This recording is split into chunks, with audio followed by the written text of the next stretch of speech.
All right, it's officially 7:03 p.m., so let's get going. First of all, I just want to say welcome, welcome, welcome, welcome, welcome. I'm so excited about our very first PBL PLC. This has been something we've been thinking about doing for a long time, and I actually had a participant in one of our PBL workshops over the summer say, you know what, I had a great time in this workshop, and now I want to stay connected with these guys. What can we do to stay connected as a community and with our learning with PBL? So I have to credit that person, Amy Frederick, for sharing that suggestion with me. So our PBL PLC, we've got like 6 of them already created and in motion for at least through the fall. And tonight, our very first one is on connecting together collaboration strategies for online and physically distanced learning. And I'm here with 2 of my very dear friends, Alicia Peletz and Gina Olabuenaga. They are both amazing experts in the field of deeper learning. So they've worked very hard on creating an amazing presentation for you tonight. It's kind of a loose, tight presentation, so we'll be doing some things that are structured and some unstructured things as well. So first, before we get started, since we're trying to build community here, I have a little poll just to kind of see who's in the house. So let's get this poll started and see who we have here.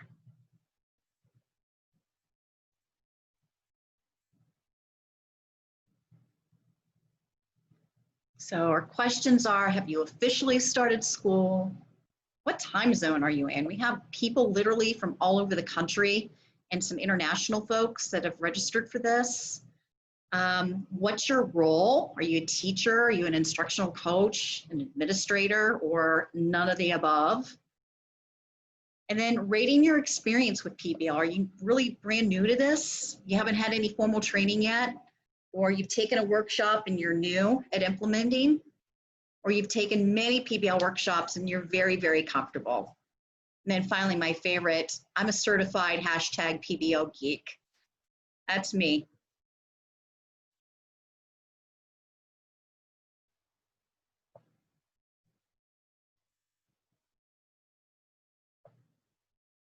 Anyone need more time? Just give me one more minute if you need more time. Looks like we're all good. Angela, got yours in?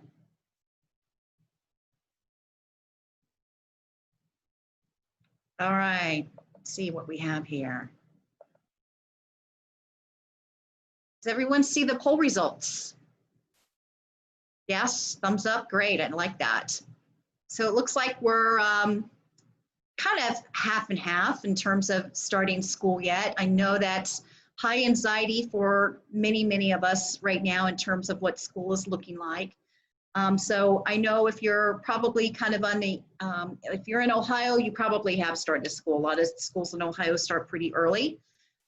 We've got all different time zones here on board. I'm wondering if my other is our international guest that I know registered. Mostly teachers, a coach, administrator, and some other roles. And it looks like many of you are new at implementing PBL. So regardless of where you are in your role, welcome. We're glad you're here, and we hope to stay connected. So I'm going to go ahead and introduce and get started with our topic. Gina Olabuenaga, she's going to get us started today with our collaboration strategies for online and physically distanced learning. Thanks, Gina. You're on mute, like that's the phrase of 2020, right? Hi, everyone. Welcome to this session. I know it's deep into the evening for those of you on the East Coast. I appreciate you coming. As Teresa said, I'm Gina Olabuenaga, and my esteemed colleague, Alicia Peletz, is here. Wave, Alicia. Hi. Hello.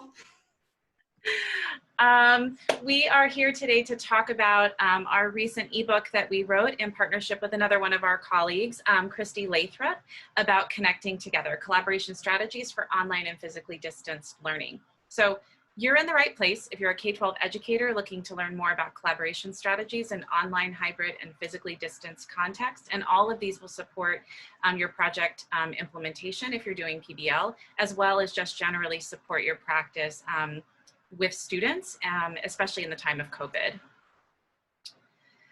Here's a high-level agenda about how we're going to be spending our time together today. So we've done the welcome and introduction. We're going to talk about what is collaboration, how we've defined it, how we've categorized the resources that we're providing. You'll have an opportunity to move into some breakouts and have some discussion, dig through the resources a little bit more. We will be facilitating a Q&A, and then they'll be closing. All right, and if you stay on until the end, you're going to hear about some more opportunities for additional learning from Teresa. So we're excited to share those with you. So just a little bit about who we are. This is Gina and I'm Alicia. So we've been working together for a long time. And with that, we just have started this new adventure. I saw that many of you have taken some PBL workshops. So if you've taken PBL 101, Gina's the one who wrote that workshop. So yeah, so there's that. But we are together working collaboratively in this new venture and partnership, and we both are really grounded in progressive education, constructivism, and project-based learning. And our goal is to really just make education more equitable for all students, and we really love the way that PBL helps that for all students. So let's take a moment, and you can do this in your head. If you have a sheet of paper and like pencil near you, I want you to take a moment for about 60 seconds and think about a time you felt connected to your colleagues. And then once you imagine that time, I want you to also think about what mattered most. Like, why do you think this is the moment in time that you are capturing in your brain? So I want to hold space for about 60 seconds, and then we're going to encourage you to chat for 2 to 3 minutes, sharing your response.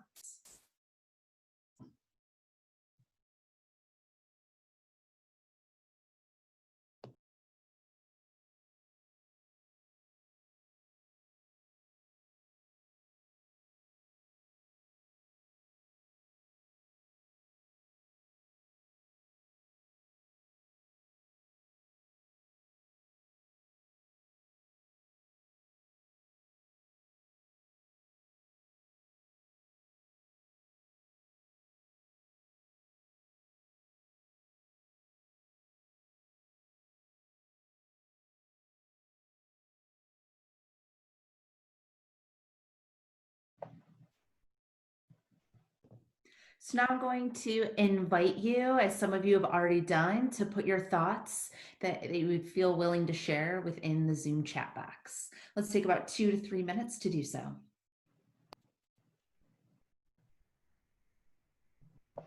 So Alicia, I'm seeing connections. I'm seeing feeling trust, no matter what I said was accepted, belonging, sharing ideas and feeling purposeful, being heard, collaborating, listening to each other, open communication, trust is a huge component, feeling free to take chances and brainstorm new ideas, relevancy and purpose, free-flowing ideas, all voices mattered. Each person gets another person's name. We have to write something positive. It builds positive morale in the building when we're sharing out positives about each other. Having each other's back, I love that. Having history, shared experiences, social time, common goals, and making something together. These are awesome.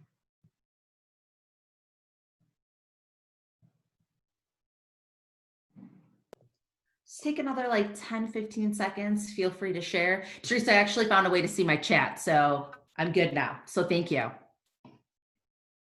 Multiple screens everywhere.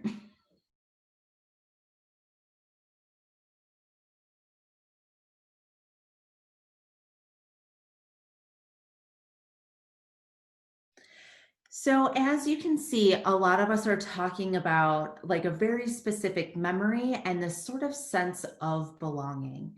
And that's really that purpose for collaboration. And so now we're going to take some time to actually define it. All right, thank you, Alicia. So collaboration seems like it's a simple enough thing to do, but it's actually a fairly complex process. So I'll give you a moment to read the definition here.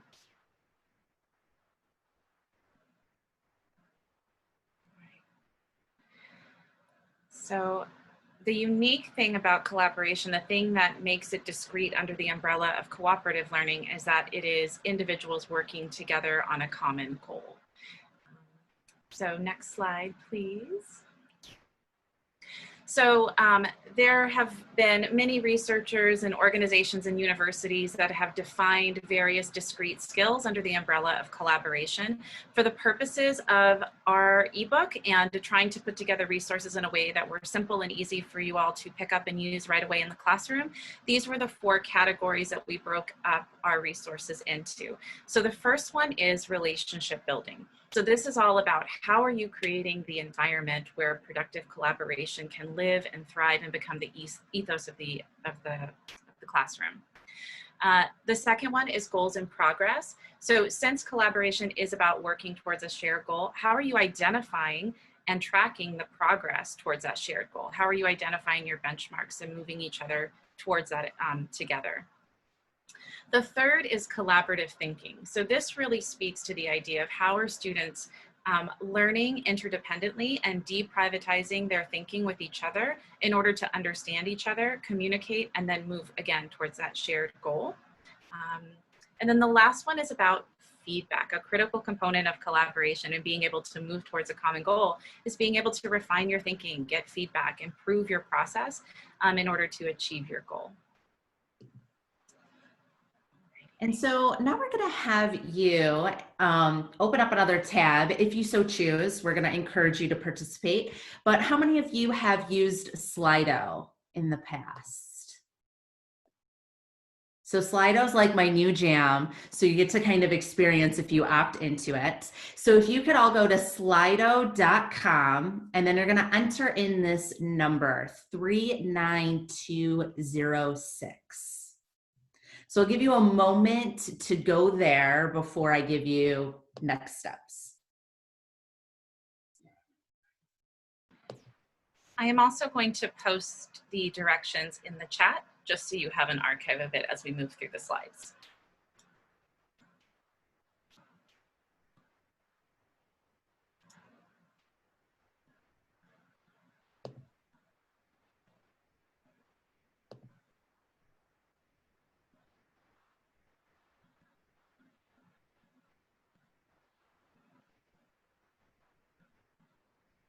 Alrighty.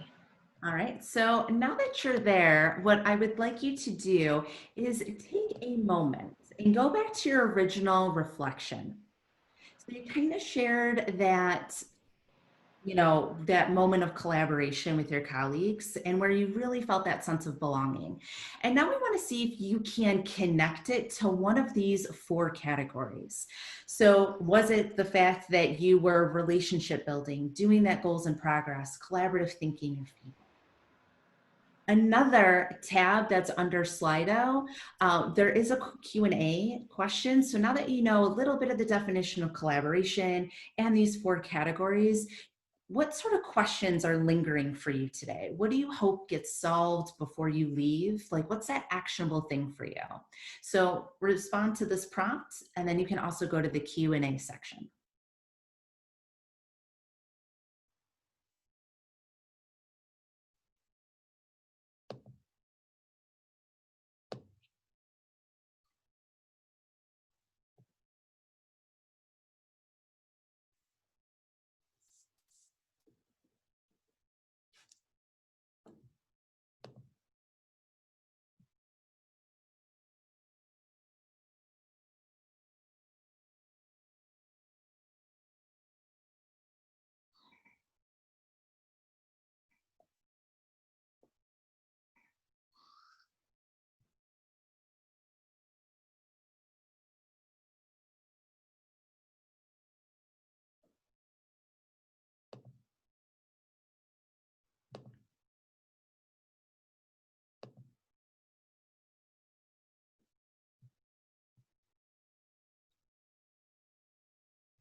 seeing a strong thread of relationship building here, that being a really important part of that experience.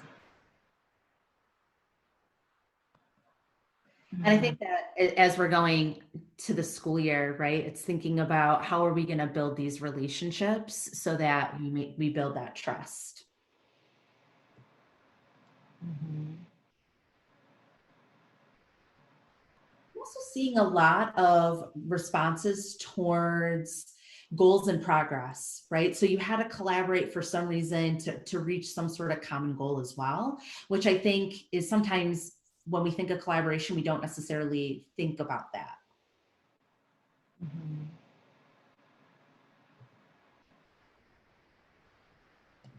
And yet that's like one of the biggest parts that separates it or makes it discrete under the larger umbrella of cooperative learning, that you're working towards a shared goal. So yeah, being in that together, it's really powerful. And I'm also noticing that 2 people have asked questions. And so I encourage you to also ask questions. There's also another feature in Slido, which one person has done. So if somebody asks a question that you're like, whoa, I want to know the answer to that too, you can always give it a thumbs up. That'll also kind of cue us that that's something we definitely want to get to during our Q&A portion.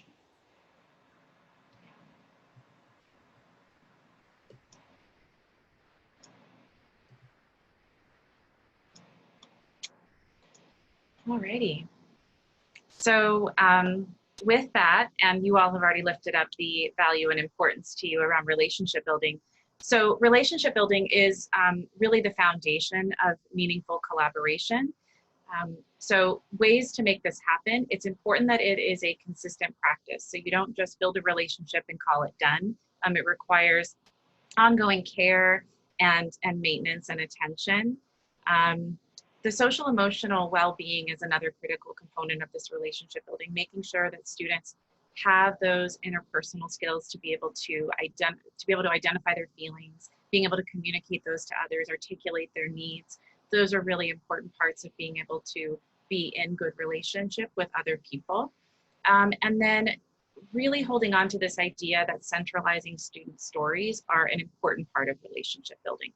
So when I share my story, it is an act of trust. When you share yours, it is you are doing the same, and we are able to build bridges, see commonalities, and learn about and from each other through those stories. So when you dig into the resource later, you're going to see that all of these have an element of student story underneath them. I'm also noticing that a lot of you are asking like how to do this quickly. And I think like we all need to maximize our own time. And so when you look into the resources, building those relationships doesn't have to necessarily take forever. It just means that quality piece and creating that safe space, right? So giving options to participate in that. And so you'll see that in a little bit. The next layer is sort of goals in progress.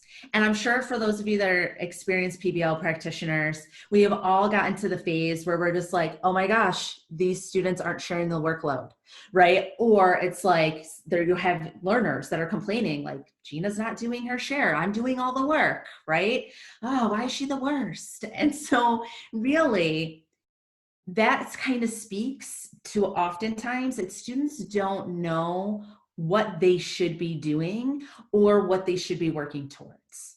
So make it a goal where it's a habit, right? We all are working towards something, whether it's that 25-minute Zoom call, right? What's the goal? What are we walking away? What are we going towards? But then I think a big portion of that is calibrating understanding. A lot of times those group dynamics can go off kilter because they don't understand their roles, how to contribute, or they have different takeaways. And then also what's really important is to reflect on the process, right? So talk about what's working, talk about what's not working. Like, how did we reach our goals or not reach our goals? So what can we all do better in the future? All right. So collaborative thinking. This one is about how our students, again, let me start over. Again, this is how students are being able to deprivatize their thinking, make it visible so that they can build on each other's ideas, they can refine each other's ideas, and then they can also reflect on their own understanding as they move forward towards the common goal.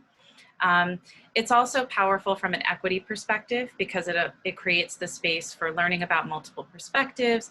Students have the opportunity to have shared accountability to both hold themselves and each other accountable for that work.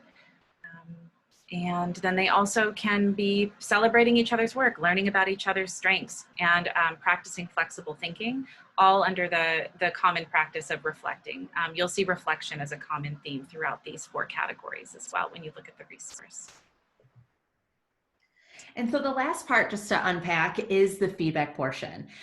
I know there's been oftentimes, even as a professional, I get disappointed with the feedback I've been given, right? Because it either isn't on target, or it's super overwhelming, or honestly, it's not that kind, right?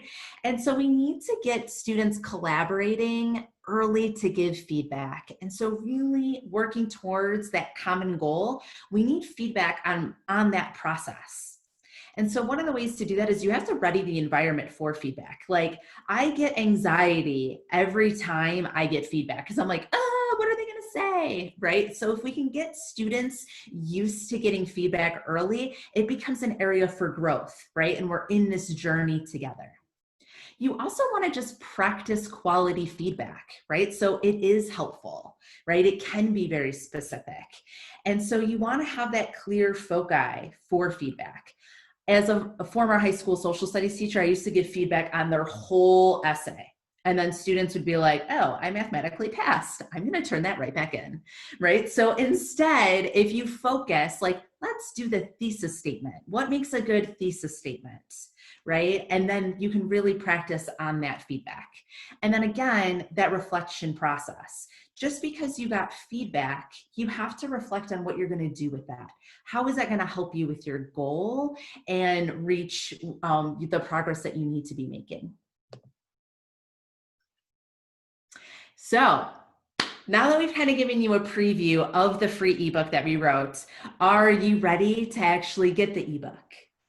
Yay! So Gina right now is actually going to chat you this link that, as long as you click it, it should start to download on your screen. So I'll give a moment for everybody to do so.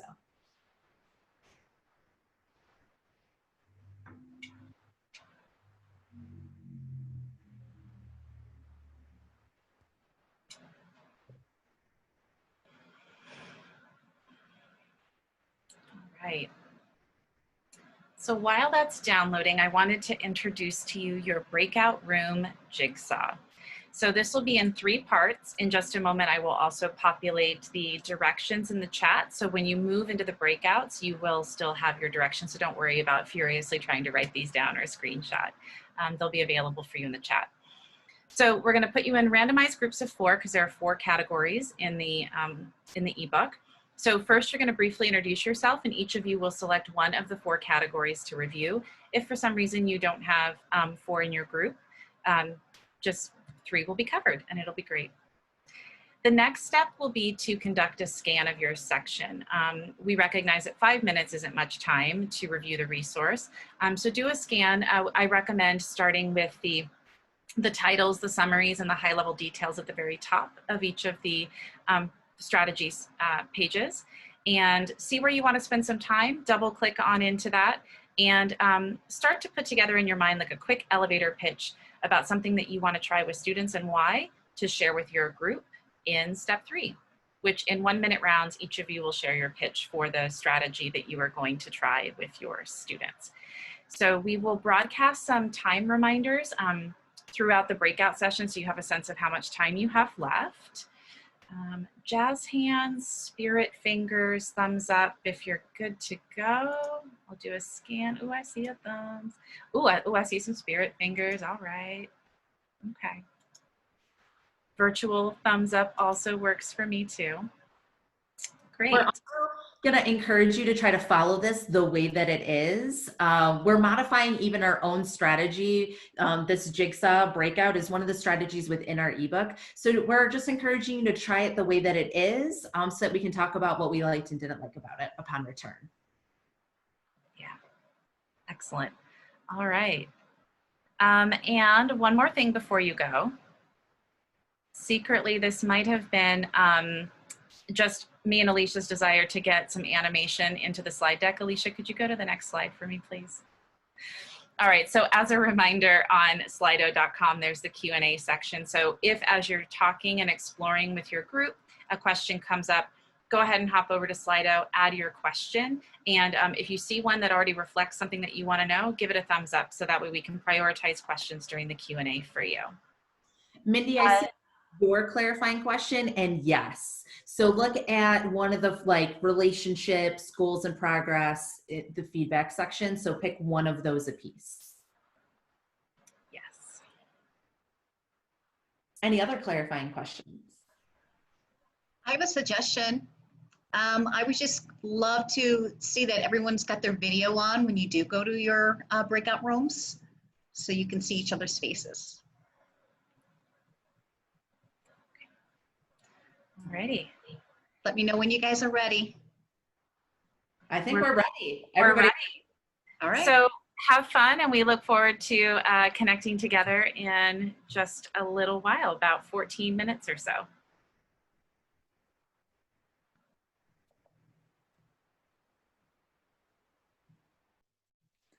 All right, I think we're all back. Yes. So welcome back, everybody. And so we're going to direct you back to go to Slido again. If you still have that tab open, we want to just give you a moment now to look at the Q&A section and give you an opportunity to like any of the questions that have been asked. Because we have a few minutes just to answer questions. We want to make sure that we get your high leverage one. Let's try to maximize the ones that you like just to two. As your top priorities. So we'll give about a minute for that, and then Gina and I will start answering.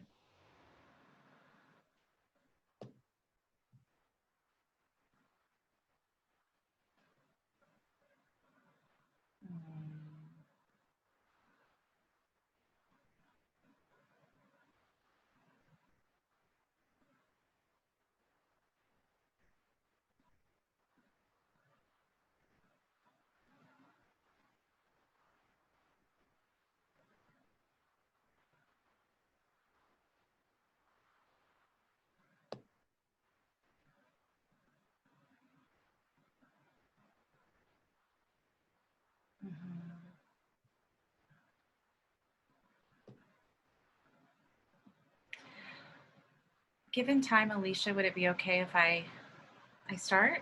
Yeah, go ahead. All right. So one of the questions that I'm seeing, it's the second to most, it asks, how do I get my students to share more in a virtual space? So when we're thinking about meeting the needs of students social emotionally, it might not always be comfortable or possible for them to share in a whole group. And there might be this tendency for us to think that that is how they need to be sharing, but think about other ways that they might be able to share virtually. So would breakouts create a space for students to share more with each other? Could you invite them to share in the chat? Could there be polls? Think about different ways that they might be able to share that thinking without it having to necessarily be so public. That could be a thing that holds them up, but do hold them accountable for sharing something in some form with other folks. So having that practice and that diversity will help them feel more comfortable with sharing. You might also consider audio recording options. So whether it be video or audio, using tools like Flipgrid or Nearpod might allow them to share in a different way. Yeah, and I think if you give opportunities for multiple ways for students to tap in. So if you notice even here, we used the Zoom chat, we also use Slido if you wanted, but giving those multiple ways for students to be able to participate. So allowing them to actively just sort of journal to get sort of used to that, and maybe just putting a word or phrase in there, putting them in breakout rooms in low stakes ways. So I think the more opportunities and more choice that you give them to participate, the more that you'll get them there, and make them low stakes. All right. Even if you notice in our session together, as soon as we said we're going to go into breakout groups, we had some people drop off, right? Because they weren't ready, right, to engage in that sort of practice. So think about where that different engagement can sort of look like for your students as they get used to that process. Yeah. And sorry for the surprise. For those of you who weren't ready for Breakout, we appreciate you sticking through it with us, us being PBL driven. We're like, we're going to do action-oriented stuff together. So thank you for getting your hands dirty and sharing with a small group. We appreciate it. I see that the other big one is how to have strategies for working with students on project-based learning, both in class and virtually all at the same time, right? So how many people is that your hybrid version? Like you have some people, some students at school, and then some are actually going to be in front of you. And so I think what to really sort of keep in mind, the ways to get them to collaborate in particular is also like building that relationship, because the students that are staying home will feel disconnected. Right? So think about how you can leverage, like still like maybe your students in class have headphones so that they can have that sort of like small breakout rooms even within there, just so that they can still feel connected, but then also really focusing on the goals in progress, right? If we're all working on the shared goal together, how can we all participate in this? How can we make sure that you're included? So you really want to leverage a lot of your student voices within that, right? So like, and you can just name that, be like, hey, I'm hoping that this is the milestone we're going to reach today. So I'm going to give you some time to just talk to your groups, figure out if you want to chat that, call, like, and give them that space and that freedom to figure that out. And that also creates some flexibility too about when those things get done. So for students that are home and not physically in class, they might not be able to join for some reason. The video's not working or their connectivity is compromised. And so by having those shared goals and being able to check in about progress, those students can complete those things separate and apart from each other. And then when they can come together, they can use that time to check in, provide feedback, and to do the interdependent thinking. It's also important to just think about what are the must-dos for the students together and what are the things that they can do independently. And so being clear about process and having those checkpoints will help that process quite a bit.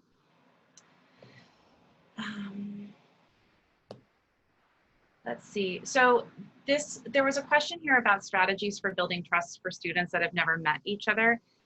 It has been our experience both with adults and with students that providing those informal opportunities to just coffee talk and hang out together is a great way to start to build relationships. So you open up class, you put them in random breakouts for 2 minutes. Just you get with a random partner and just like talk about your day, what's coming up for you, what are you bringing with you to class this morning or in this moment. And that is a really simple, quick way for them to check in, to feel seen, and to lower that affective filter a little bit so they can engage more fully in whatever task or learning experience you've got planned for them that day. Yeah, I mean, to be honest, I wasn't like an icebreakery sort of teacher until I started doing project-based learning, and I saw the value of like giving students that opportunity to be silly. Just to plug our resource, Campfire is literally one of my favorite things because they get to share their own individual story, but then it makes this collective story, and it doesn't have to take long for you to feel connected. Right. And so I think sometimes we think like as a person who is really like in the secondary world, I'm like, I have all this content to get to. How can I do content and build these sort of things? They don't have to take long, but the more trust that they have, the easier they get through the harder stuff. Yeah. I'm looking at. So I'm seeing one of the other ones is if students, if using virtual platforms, Google Meet or Zoom, how can confidentiality issues be addressed with holding class virtually? So I think like there's a lot of like permissions that I have found that have been helpful. Like we're even going to do some of the permissions for us. Like sometimes it's just opening it up for a time period and then closing it down. But definitely think about, like, I know Flipgrid, you can have a password protected on it so that you can only have your students on. So I would leverage, like, if you have some confidentiality issues, I would think about like what are the programs you can use that can kind of hold onto that. We have found a lot of success with using Flipgrid just because of those password protected sort of pieces.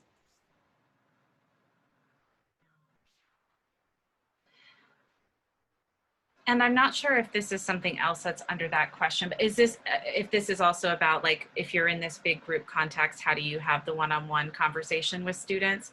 And leveraging breakouts as a host, you can jump into a breakout with a student and have a conversation one-on-one, or send everybody to breakouts and keep a student so you can have those conversations. And I imagine there's a lot more connectivity between you and students and parents now as it relates to phone calls and meetings, checking in, just the necessity of making sure everybody's good and you know where things are.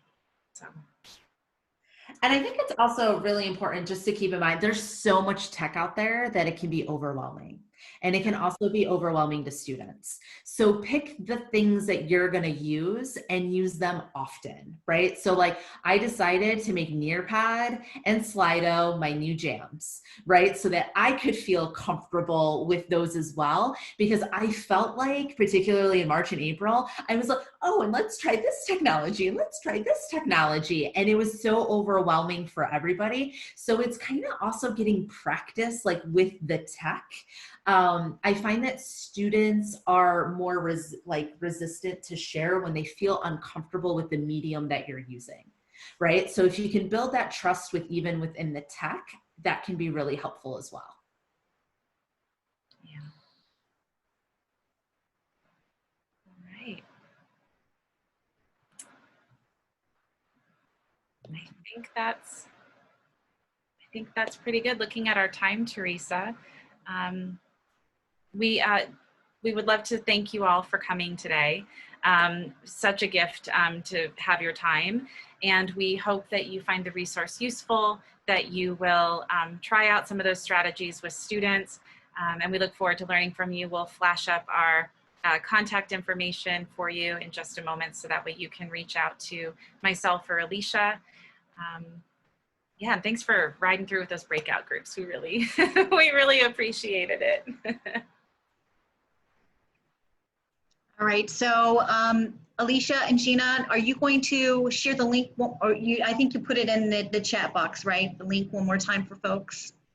Yes, and we will also follow up with a link via email, because we know that for some of you, you were on your phone and you couldn't access the download. So we will provide that link again, and it'll be available for 48 to 72 hours for you to go ahead and download and for you to access. Yes. So we'll make sure that if you showed up, we'll make sure that you get it. Yeah, and it's a free ebook. And so if you notice on the slide that we're showing right now, it has both mine and Gina's contact information. But if you notice, the website that's at the bottom says apply. It's not up, Alicia. We need to see the slide. Oh, because I'm not sharing my screen anymore. I thought it was so on point this whole time. So now on your screen, here's our contact information. But if you also notice, like at the bottom here, it says applycoaching.org, you can get access to it by joining the website. That's awesome. Thank you, Alicia.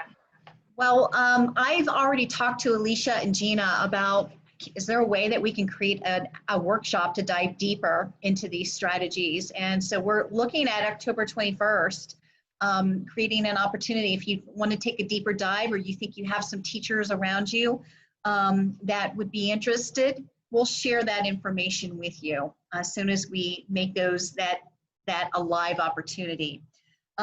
Just a quick promo for our upcoming PBL PLCs. Jill had asked that I share with you the information, like if you're interested in our upcoming ones, and I'll just give you a quick rundown of what we have coming up. So September 16th, we have PBL in the math classroom, and we have a K-5 version and a 612 version. So depending on your grade level band, we really want to customize it to your grade level band. September 22nd, we have early childhood in the PBL classroom. October 7th, we have the marriage of PBL and SEL. And then October 14th, we have strategies for increasing student engagement. Feel free to reach out to me to give me suggestions, feedback, ideas for other PLCs. I truly do listen and value feedback. So please share some constructive, warm or cool feedback with me using the email that I sent you this invitation with. we do have a few more minutes. If anyone would like to hang on and hang out with us, you're welcome to do so. Forgot to give you the website to register for those PLCs. It's www.pblmatters.org. So once again, it's www.pblmatters.org. And thank you for, I can see people are putting that in the chat box. So thank you for making this inaugural PLC a great way to get us started. I appreciate you all hanging in there, and hopefully I'll see you soon in the near future. So if you'd like to hang on for a little bit, I'll hang on here with you along with Alicia and Gina. And otherwise, have a good evening, and I hope you all have a restful night of sleep.